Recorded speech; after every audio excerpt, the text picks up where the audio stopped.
It could be on the list, and you could call New Year's Eve the ultimate night for a date because you know it's going to end in a kiss at midnight. But if you're single and looking for love, getting to the big countdown can be a little bit tricky. So thankfully we have Heidi Theowulf-Exner from Joint Ventures Matchmaking here to help. Thank you for being here today. You're welcome. Welcome, and let's get right into it. We're going to do some girl talk here. So do you think that New Year's is a good night for a first date?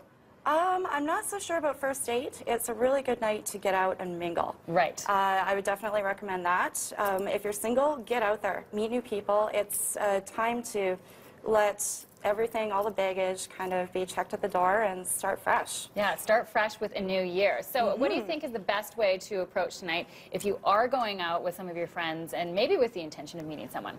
If you're going out with friends with the intention of meeting someone and you do meet somebody, I would recommend manage your expectations, really.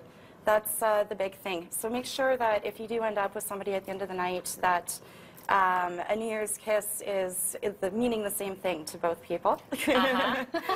So, you know, it's easy to hook up with somebody just because you're lonely or, you know, you don't want to be alone at midnight. That's not a really good reason to be starting the new year with somebody new. Right. Know? Take it for what it is. Exactly. Okay. Exactly. Okay. So manage your expectations. That's a good tip there. Let's go through some of the do's and don'ts you have for tonight. So, what are some of the do's? The do's. Eat before you go out. Okay. Dine before you wine. Yes.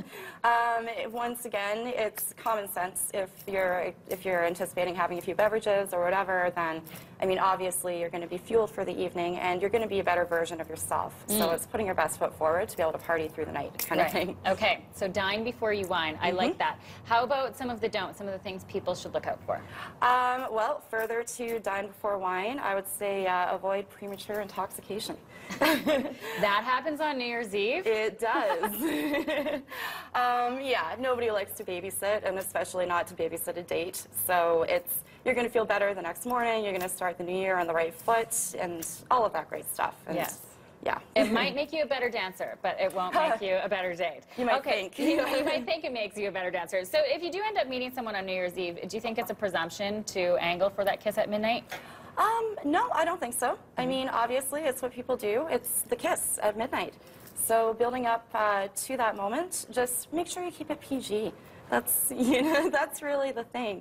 I mean, if you're alone with a date in an intimate setting, that's a different thing. But if you're out at a party, just be mindful of people around you and don't have a full-blown makeout show.